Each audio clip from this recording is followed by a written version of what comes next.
Do you have an apple? I have apple. I think it may can I only. used to have in. Yeah, I think it can only do. Good evening, everyone. We welcome you to our I could do it. Board of Alderman meeting, and we're going to call this meeting to order now. And we're going to ask Creed Brinkley if he will come forward and do our Pledge of Allegiance.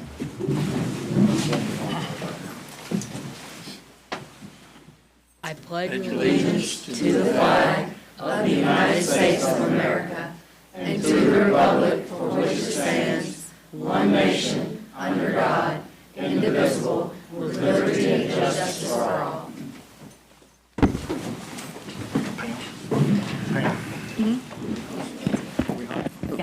We got a pen now?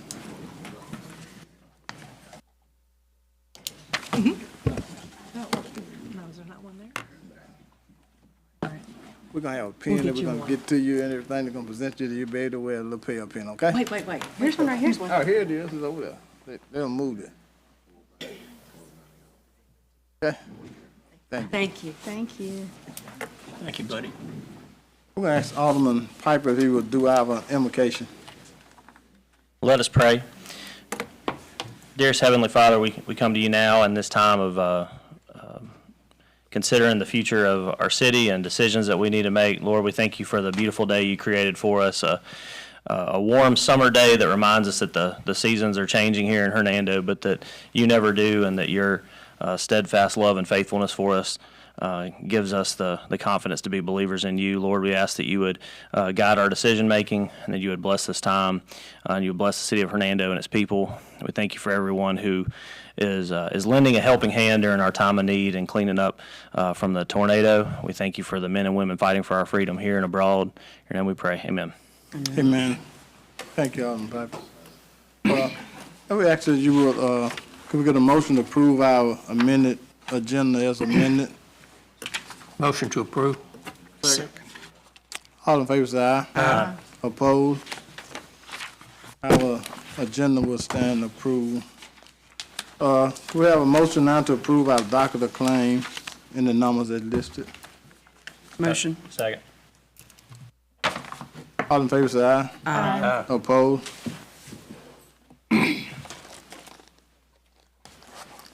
Approve our minutes from our regular mayor and board meeting on May the 20th, 2025. Motion. Second. Anybody having questions? All in favor say aye. Aye. Opposed? Motion passed.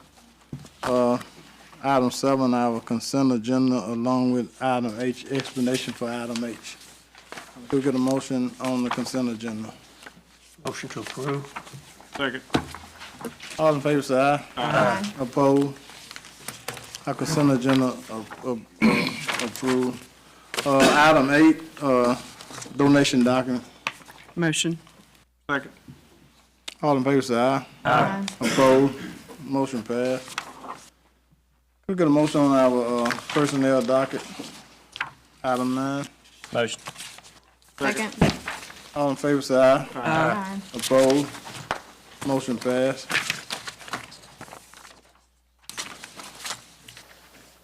Item 10, approval of proclamation for the National Garden Week, June the 1st through the 7th, 2025. City of Hernando Community Service Award, June 25, and grateful recognition of your commitment to serving others in your community. On this day, the City of Hernando presents this award to the Hernando Civic Garden Club. Dated this third day of June 2025, Chip Johnson, Mayor, on behalf of the Board of Aldermen for the City of Hernando. Could we have someone, have all y'all to come up and receive this? Well, do we go? Oh, let's all come out and take a picture. Yeah, everybody. Yeah, we're gonna take pictures. Yeah, we're gonna. Thank y'all so much. Thank y'all. Yeah. And while they're getting out, we might as well, so they can just stay standing. This is our president. So we're gonna represent this to you. Can you arrange? No, it's good. I gotta step Y'all back here. y'all have to get in front of one another a little bit. Let's do the picture first. Yeah. Get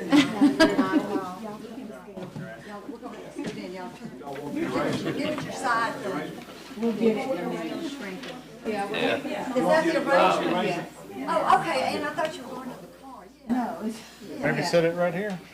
Thank you, Jared. That's perfect, yes. That's Thank you. And I've got a sign to go into Alice.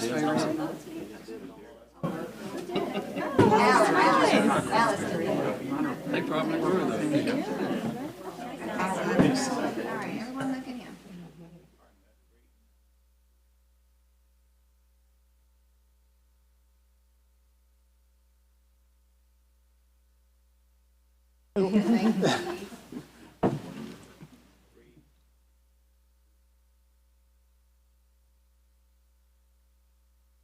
Thank y'all so much. Y'all just stay where y'all. Just stay, don't move. Y'all just stay there. We could get a motion to approve that. Get a second. All in favor, say aye. Okay, that motion passed. Yeah. Well, don't go nowhere yet. We still got, we also had a proclamation for the National Guard we want to present to you. We did the Community Service Award, and also we had this proclamation we want to give y'all. So Thank you. Thank you. we get another photo op. You know, y'all got to show. Hold them up. Okay, we'll do one more. All right. Awesome. Thank you so much.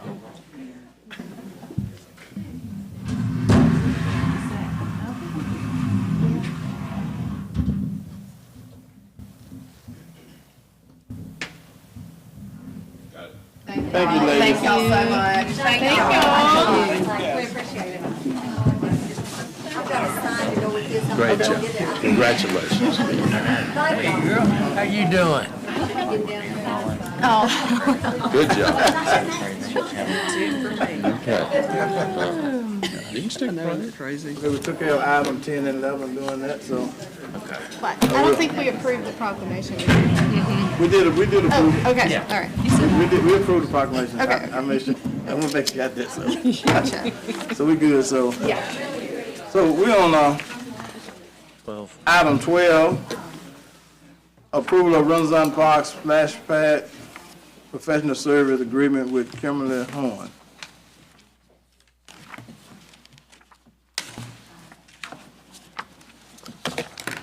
Evening, y'all. So this is the approval of the proposed agreement from Kimberly Horn for the splash pad and nature play design services at Renaissance Park. So y'all approved Kimberly Horn as the recommendation for this project last board meeting, and the agreement is included in your packet in a memo describing the highlights of it there. But I don't know if any of y'all have any questions or want me to run over anything. When do you think we're gonna award the grant? So the grant is in August, so if awarded, it would ACH in September. And so it's not a reimbursement grant, it's full hit. We get the money in the bank. And it's not just a splash pad, it's a nature Nature play area? play area. Yeah, So and what- Cameron's here, he could probably talk more on that than I can, if y'all be interested in it. Yeah, just give some details so the public can know what so- we're looking forward to. Sure. So the grant is for construction dollars, and the amount of $2 million is what we've talked about to this point, which is significant when it comes to a splash pad. Nature play is included, which is less of a prescriptive play area than like a swing set, for example. It's more mounds and slides and tunnels. Discovery play, it's often referred to as. But I think it's important to note that the splash pad is really the primary focus and the thing that caught the attention of Blue Cross Blue Shield. And Jared's been in communication with them since the beginning. They actually presented materials to their board who liked what they saw, and that's kind of what has engaged this whole process. And they've invited us to submit previously, but we didn't have the necessary documents and pricing in place, which is what we're engaging in now. They even went as far as to send up their representative, Ms. King, to come to the park and see the other projects that are happening and look at the master plan. So we're extremely well positioned. And I think the schedule is accelerated as well to make sure that we get this in on time. And with the money coming in September, it'll be one of the quickest start to finish splash pads that we've been a part of. Thank you. And this was part of the master plan for Renaissance Park when we set that. That's correct. It was in a different location originally, but in order to cut down on the expenses that Blue Cross Blue Shield would have to pay, we moved it a little bit closer to the wellness lawn, and that actually created a reduction in cost, which is going to allow us to invest more heavily in the play space and reduce the amount of utility infrastructure required for the project to be feasible. It also really enhances the feel of the wellness lawn and the pavilion area and starts to create a really dynamic space. It will not be your typical, with $2 million, it won't be your typical splash pad. There's going to be a fairly significant feature. I would think as we go along the process, and I know there's all kind of meetings. There's pre-construction meetings. There's design meetings. If somebody from the Board of Aldermen can be included on that, I think it would be, just whether it can be whoever, doesn't matter. I think it would just be good to, have additional eyes on the project and kind of additional considerations. I think that's a great idea. We can definitely do that. And I would also add, as well positioned as we are through Jared's coordination, I think we need to be intentional about including Blue Cross Blue Shield in a similar fashion just to maintain that relationship as we move toward this submittal. Anyone else have any questions or comments? Did anybody in the public have any comments, anything?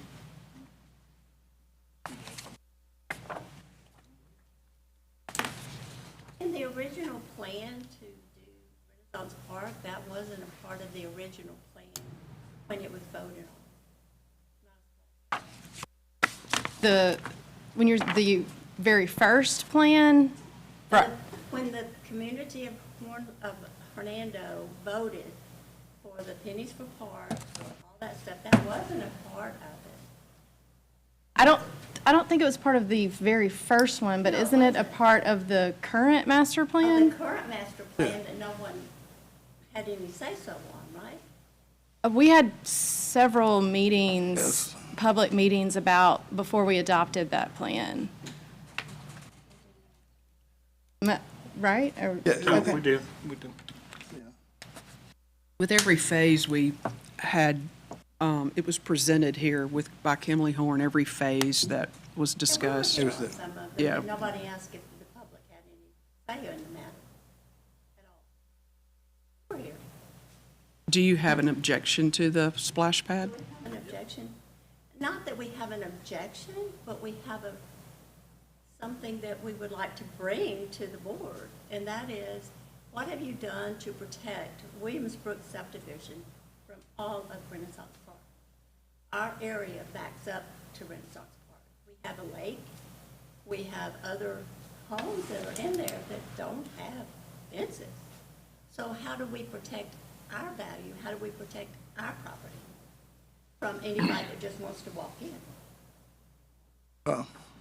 Could we suggest to you on tonight, we won't be able to address all those tonight, but could you get with our planning department, also our parks department, and express those concerns to them that y'all might have? And then at that time, we can look at them on an individual basis to see what might be as we move forward with this plan that has been approved by this board, and we're moving forward with it. But to address some of your concerns, because we have addressed some concerns already down there in this subdivision, which I do represent, so I'm very familiar with some of the concerns, and we have met with different homeowners down there, and will continue to.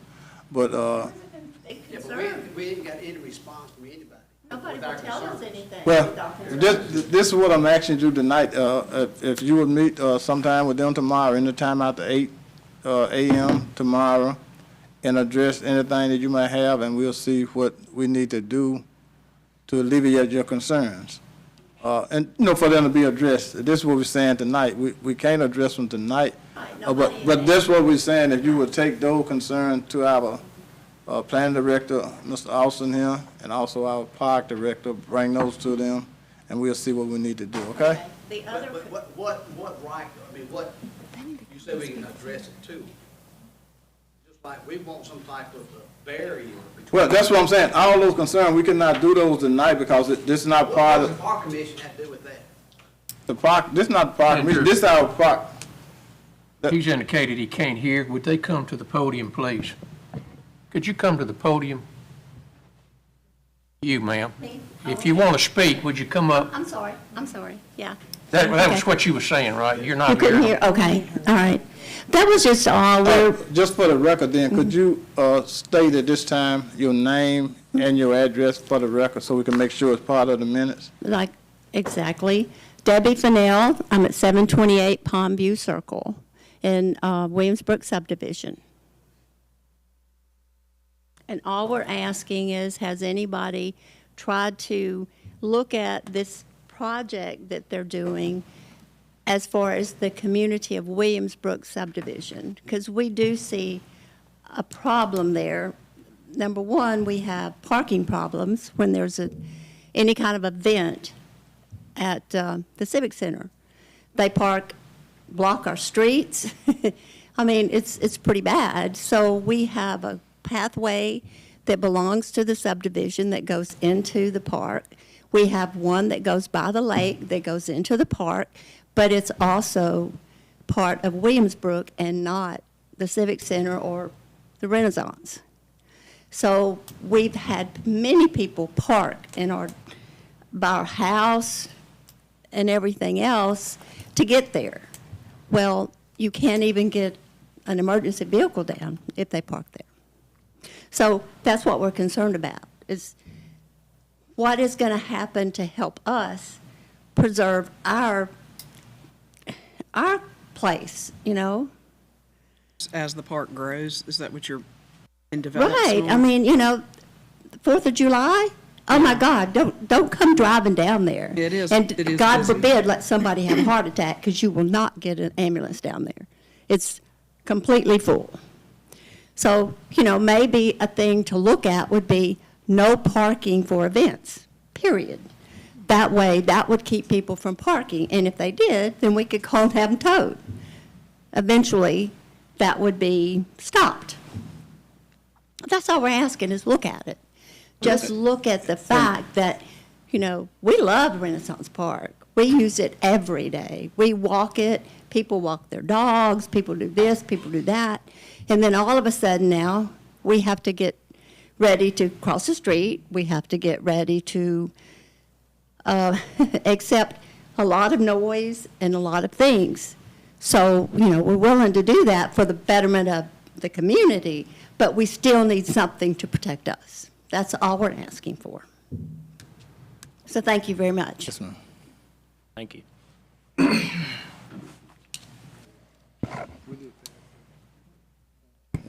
Okay, any more comments? We get a motion to approve item 12. Motion to approve. Second. Get a second. Second. Any more questions? All in favor, say aye. Aye. Opposed? Item 12, stand approved. Item 13 was another addition that we put on. Update on road overlay projects and in addition that we might be looking at having. And so I know after talking with Mr. Lauderdale on our public works director might have some information you want to share with us, and then to be open to the board to other discussion, okay?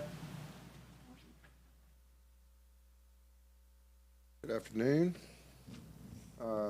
Myself and Mr. Lauderdale and Chris that works in my department met with Civil Link about a month ago. We talked about some streets that are in need of paving, and also got a couple texts last week asking about the street paving list for this year. We tried to get on the Civil Link site. It was down, had a bug of some kind. They've since got it fixed sometime today. But we got a list of 7 streets that are absolutely need to be resurfaced. Some partial, some whole streets, and answer any questions for you guys, or I can read them off. And Could you read them into the record, please? sure, Concord Court Loop, partial of Keeneland Drive, from Reedy Cove to, help me out, Mr. Piper, what's that street that runs north and south off of Keeneland? As Reedy Drive goes to Reedy Cove. Okay. Yeah. East Parkway, that's basically going to be from Commerce to our water plant driveway. Fletcher Street from Hill to Oak Grove. Shady Grove Cove East off of East Parkway. Portion of Shadow Brook and all of Saddle Brook is what we have so far, and then we're going to dive in with Civil Link either this week or early next week on some help operating their web-based survey that they did for us. I talked to Nick with Civil Link today in depth and asked them would they be comfortable in taking on this as a general services contract to help us make street recommendations each year. That doesn't mean we have to follow them, but it is by the book at that point. Because it's just there's a lot of information there, and it's a very complex machine. Nick said you need about 60 hours dedicated between 2 people to come up with an accurate paving list, besides just picking out all the bad roads, paving as much as you can on the bad roads, and instead doing preventive maintenance on roads that need it, that will save the lifespan of those for years and years. We reviewed those last year when they gave us that report on all of the streets, and they graded them a 1 to 5. That's right. So, Now it's a video tool okay. that you get online. It's kind of like an access point to their server that's set up to grade roads. You can click on the roads, it'll play a video of that road. It grades them in colors. It grades them colors versus a collector road, a major collector road, a neighborhood road. So it's a lot of in-depth stuff in that. And I don't want us to not utilize it to its full potential. I mean, now that we have this pretty steady paving money coming in, I would like to utilize it as best as possible instead of just Absolutely. picking and choosing. So I think that's a good idea I do to too. use their services. I do too. It's a general services contract. And if anything else comes up where Joe Frank is too busy, whatever it may be, they can step in for an hourly rate and perform engineering services just the same also. So it's kind of like we have them on Like a sub. retainer kind of. That's right, sort of- just a retainer. Okay. And it's a pre-negotiated rate per hour for an engineer, for a tech, for, a GIS person, whatever we need, just like they do for South Haven. And we'll probably end up saving money in the long run, not just overlaying all the time. And I think we'll get a better Some seal. product. We had some seal, like to seal them when they start, Mm-hmm. just to, I guess, extend the life of the road a few more years. Mhm. But that's what they kind of recommended in some of the middle of the road ones that we haven't, they're not completely needing replaced. Exactly right. So I guess what I would like to do is engage Civil Link in a general services contract so we could get this rolling. But I'm definitely open to discussion or vetoing that and doing it the way we've been doing it. I think it's definitely good to use them as a guide for our decision making. I think there's things that, this board also knows that computers don't know and that their book doesn't know, right? Like, so when we think about, the roads that we mentioned for Reedy and Keeneland, well, like Trapper and Oak Bridge Drive have both been paved recently, but they're not in that book. And so, like, if we get those things all connected, like, I don't know if that partial on Keeneland will go all the way to that or not, but some of those things we may know that they don't necessarily know because it may not be up to the minute, information, right? So I think we can definitely use it as a guide, and then we can use our own local knowledge to, to make the best decisions on it. And when I've left this out, when me and Joe Frank and Chris met with Civil Link, we gave them a list of the streets that we had paved, where from and to, and they've updated that in the system, so it is showing current now. And we can continue doing that. And we've got a few, I've got a couple in my area that, just with all the rain we've had this year, the rain's gone under the road and broken it up. And, that wouldn't have been on that list when they reviewed everything last year. So those might just need like a patch, like a section cut out. And in that general services contract too, that includes meetings with us, the board, myself, Joe Frank, whatever we need to do to finalize it, come together, and everybody agree on a list.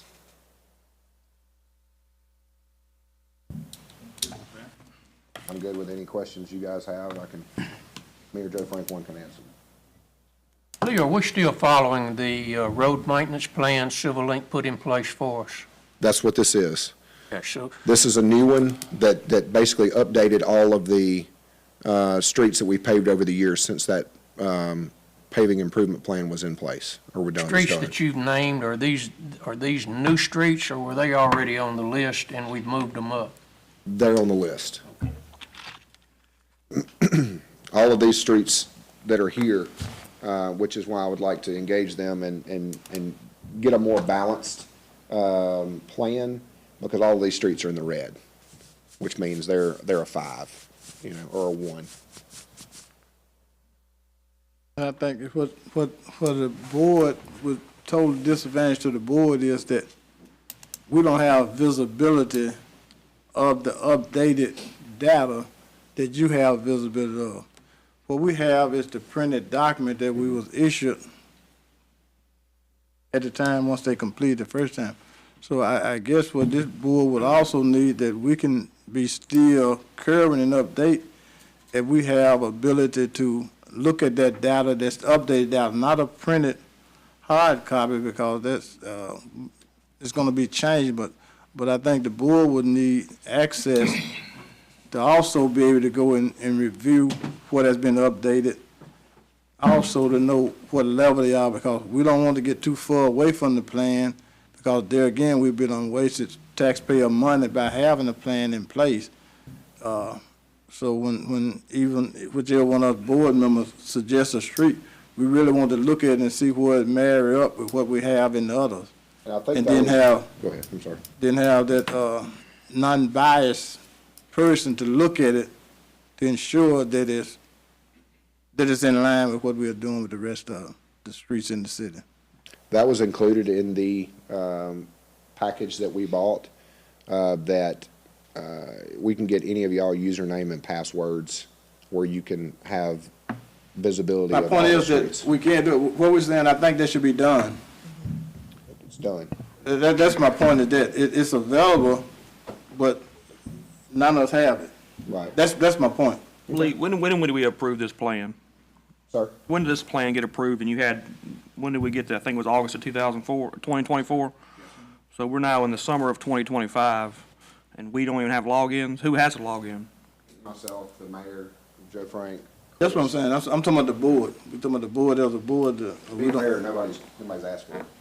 But I can absolutely have it to you by 9 a.m. But for anybody that wants it. My point is that you have not came to us before until the night, stating that y'all was giving updated information to him and updating it on a regular basis. I wasn't aware of it. Was anybody else aware of that before the night? That just happened a month ago. But right, that's what I'm saying. We're not aware of those things that happen. I think those type of things that the board need to be aware of, so we can look at those things. And I'm gonna put this out to the attorney based upon what Lee is requesting tonight, because I don't think none of us was aware that he wants to entertain into an agreement, a retainer type agreement. It's not on there, so that's what I'm saying. So we cannot even address that tonight. It's good to know. So that's something that we'll have to come back forward with at a upcoming meeting, and make sure we get with our attorney that we can have everything in order to even do it. I mean, am I correct? It's good information that you're Oh, giving yeah, us. that was it. It was just a discussion point. But we can't, I we can't act on wasn't it. expecting to sign it tonight. Okay. Without the attorney and the mayor and you guys reviewing it. I just got it at 3 o'clock, so that'd be fast turnaround. Anyone else have, I know some other board members have some discussion they'd like to do tonight? Well, I just think, yeah, just send us all logins. Not a problem. We can handle that. I'm not mistaken, like what we're gonna be looking at is when they went out and drove all the streets back in summer 2024, that's what we're gonna be looking at, not the street is what the condition is today. That's correct. Yes, sir. Take that into account also. When you're looking at it, it's gonna be a year old. That's right. Now, the street may be green. Right. That it's been overlaid, but the video is gonna be exactly right. 2024. And the plan, let's just, so we're just honest with everybody, the plan says we need to spend $2.4 million a year, and we're not nowhere close to that, are we? No, sir. So that plan is really, it's just more of an idea than a plan, because we're not gonna get that kind of money every year, are we? Right. So that's, and I'm a little frustrated about this, because the last time we approved a plan was in what, last fall? I think so, yes, sir. And so now, again, we're in the summer, we have a revenue stream coming in twice a year, and we're not doing any paving. Right. We've got to stay on top of the paving. I'm just, I understand. I emailed the mayor about this. Right. And that's how I got on the agenda, right? And then I understand from when I talked to Silver Link, they were contacted this morning about the first time they ever heard about this plan, wanting to contract with them or whatever, so. Right. Well, my apologies. We've been extremely busy. I understand. Even more today. It was a bad day. Not a good day for you. Anyone else have any comments, anything? Anyone in the audience have anything they'd like to speak in reference to this item? All right. Thank y'all. Thank you. Thank you. There won't be no action needed on this item tonight. Let's go to item 14. Discussion of on-street parking issue brought up by residents.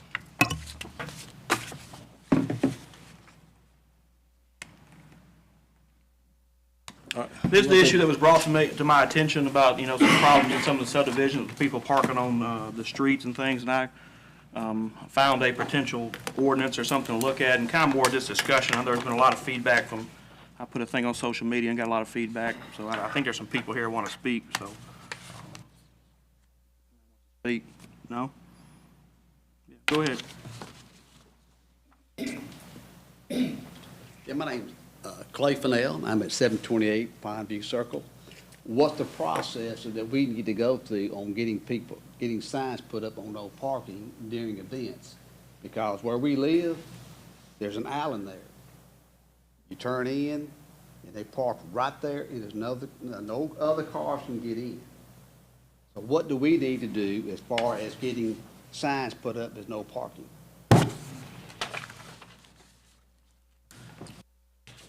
My understanding that we have nothing in place now does that mean that legally we can't do anything as long as the car is legally tagged and parked and operable, is that correct?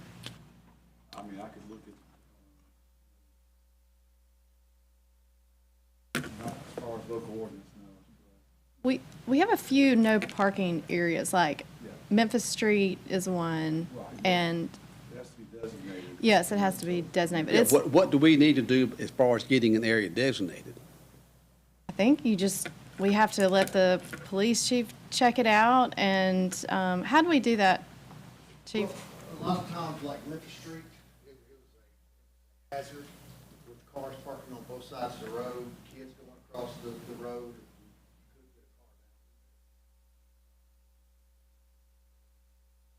I read the ordinance that Alderman Wicker, parts of it that I like, some parts of it that's kind of complicated that really doesn't apply to us. Austin and I talked about it. There's a lot of streets in Hernando that probably doesn't need parking on the side of the road. And one part of that ordinance is the width of the road. If it's a certain width, Yeah. then you can't park on any side of it. If it's wider, then you can designate one side to park on not the other. The question is, what side are you gonna designate that people can park?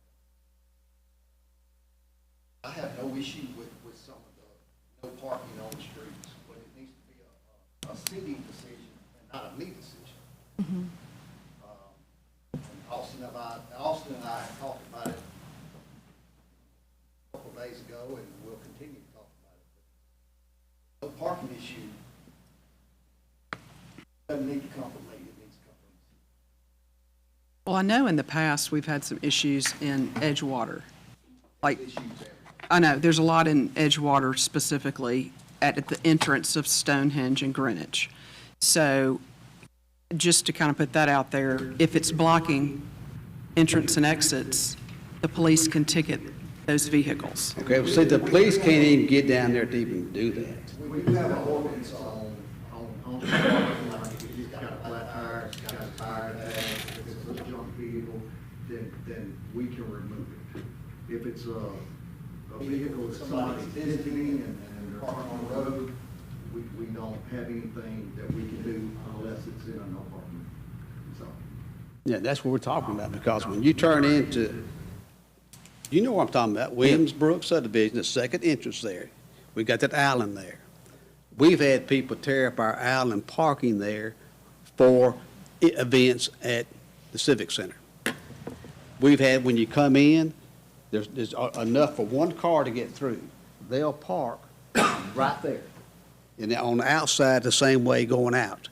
There's no way, if an emergency vehicle need to get down there, they couldn't do it.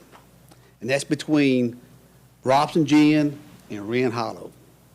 When you're talking about events, does that include baseball games, or is it just larger events like the 4th of July? So far, it's been the 4th of July and the all the fireworks and stuff. Okay. We're already seeing more traffic coming in because of what's going on at Renaissance Park. The bridge there going across, he knows what I'm talking about, the bridge in Renaissance Park, that's kind of a dead-end street. Mm-hmm. Those people right there are already having cars lined up, parking right there, blocking, where they can't even get in their drives. Can you block off your entrance, just like with orange cones or something for those events? Well, I think we can't block off people coming from Robinson Gin Road onto Pond View Circle. We can't stop that. You know, for the A Fair, their signs have been, just in the past couple of years, like, they put signs up and down Elm Street and Valley, and maybe in a couple of others, you know, that say no parking, because it was a similar issue. So I don't know if the Optimist Club puts those up, or if the Yeah, city they're puts temporary those up. signs that are, you know. But I that you truly put out. believe here tonight what we are hearing. I think this gentleman had something also. We're gonna hear from him then. You come up, please, and state your name. We're gonna address this concern also. I'm gonna propose something that I think that we can do. Hello, y'all. My name is Matthew Roy. I live at 1123 Greenwich Drive, and I only came forward because Edgewater was mentioned. Right here is the Edgewater Covens. I don't know if this means anything. I don't know if this counts for anything. But in the Covens on page 9, section 5, under vehicle parking, with the exception of temporary parking for visitors, maintenance vehicles, or delivery vehicles, there shall be no on-street parking whatsoever of vehicles, including but not limited to boats, motorhomes, automobiles, trucks, or trailers. Temporary parking, as used above, is defined as not including overnight parking. Now, I thought that would be interesting information for the board. Again, Let me show you this first thing we're gonna talk about, is that those are what? In your what? Covenant. And your covenants are enforced by, we're gonna let our attorney answer that question first. That's enforced by your homeowner association and not the city. The city would not enforce that parking that's in your HOA. So then this has no teeth at all whatsoever, because we have no means of enforcing this. Well, I mean, but yeah, I mean, but that's, And that's why I mean, we, that the just city, need to did. do something.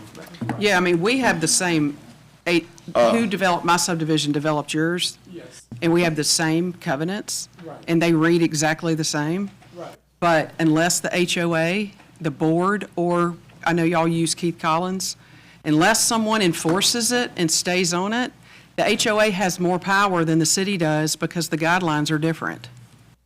I mean, the police can ticket, you know, if it's blocking like Stonehenge and Greenwich, I know that's narrow. That's why I'm here tonight. Right, and then I know when the detour was going on, it was a lot of problems over there on Greenwich. How we didn't have an accident, I have no idea. I know, it was crazy, but the HOA has more power because you can put it in there legally, but if the HOA doesn't enforce it, and it doesn't line up with what the city guidelines are, it's hard to do until we maybe make ours more strict.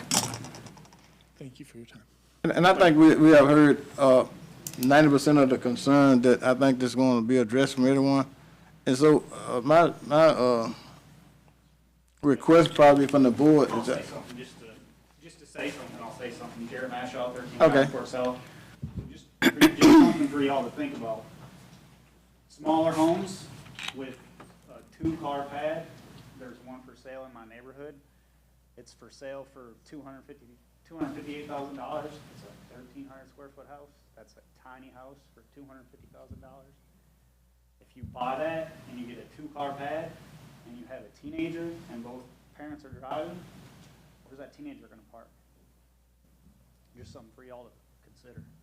You've got short driveways in some of the smaller homes, Yeah. so they don't. So before you decide, consider smaller homes.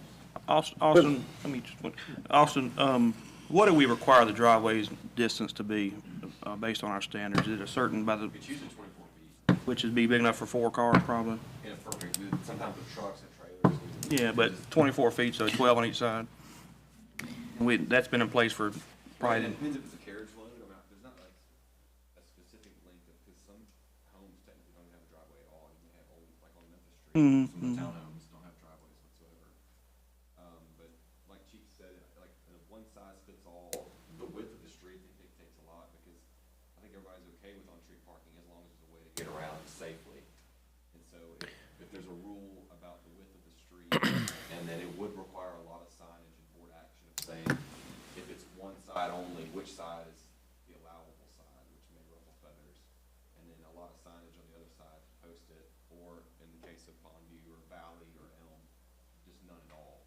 Well, like that particular couple there's like people take pictures and things there, so they stop and come there and walk the track or whatever. So we got to figure out a way to keep. That's not what that's designed to be. That's just so we got to figure out a way to stop that. So You have a lot of different. Oh, sorry, Ed. Oh, real quick, I called a friend who is a school bus driver this afternoon just to see if she ever had any issues, and she has St. Ives is on her route, and she said, "Oh, I'm so glad you called," because she said there are people it has the medians going down, and she said it happens all the time. It's just so difficult, and they have to go like on the wrong side of the road, and it's just, and I know that's not the only neighborhood with medians. I think you're talking about the median probably has similar issues when school buses are coming through, so that's something also to consider. You just have so many different variables in every neighborhood. You have neighborhoods with curbs, ones that are open ditch, right? So open ditch, you're able to move half your car into into somebody's grass, right? And it's a completely different situation there. So it's not going to be a one-size-fits-all solution. It's going to be really, I think that our ordinance should be, we can explain them in 30 seconds to anybody walking on a sidewalk, right? Because that's what our police officers are going to be tasked with doing when they're writing somebody a ticket. Why'd I get a ticket? Well, if you go to subsection 8 and go to letter D, we got to get it, we got to try to make it as simple as possible for folks. So I'd really like to see what the data is on, how many accidents have we had in these kind of situations? Have we had situations where emergency personnel can't get to people? Like, if we have any of those kind of numbers, it would really help with our decision making. I think what we need, we will actually Meredith do it is to form a committee to study this, because this is something that cannot be done in a board meeting like this. And there's so many variables, and especially when you're this dealing with streets width. In our older part of the city, our streets are narrow. So would you take, just because they are not at that width, stop parking? I mean, so it's so many intangibles, just like he said also about, it's so many things that we have to look at it. So we're going to be asking the mayor if he'll form a committee. That was the purpose of this. Yeah. I mean, a lot of people have reached out about this concern, and so right, just that's what I'm bring it up saying. and let's try to address it. And And we'll sit this and we'll move I on. do have a question for Ms. Pan. So several people have emailed me comments and things like that. Can I email to you and make that part of the minutes, or do I need to read them into it, or what do you think we need to do about that? Probably need to submit them and approve them.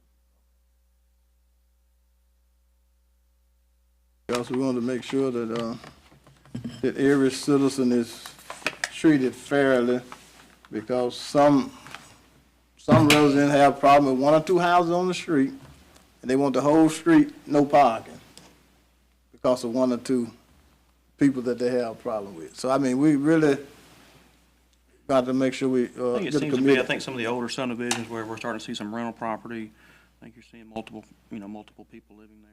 I mean, it's something that, we asking the mayor to form a committee to look at and do due diligence. And nothing that should be rushed into, no way. I think it should be taking its time and due diligence to look at everything. And if anyone else have any concern about it, they have any recommendation, we ask that you would send those forward to our city clerk and then let her compile all those information, and they will have them when that committee is formed. And if anyone here tonight have additional thing that they would like to send forward, please do so we'll have all that data as we move forward and look at this later on when the mayor established that committee. Any more comments or discussion on the parking issue? Did you want to make the guideline a part of the minute or what? Yeah, you can, that's fine. Alderman Wilkins asking the deed be made a part of the minute, along with other comments that might be coming. Anyone have anything else?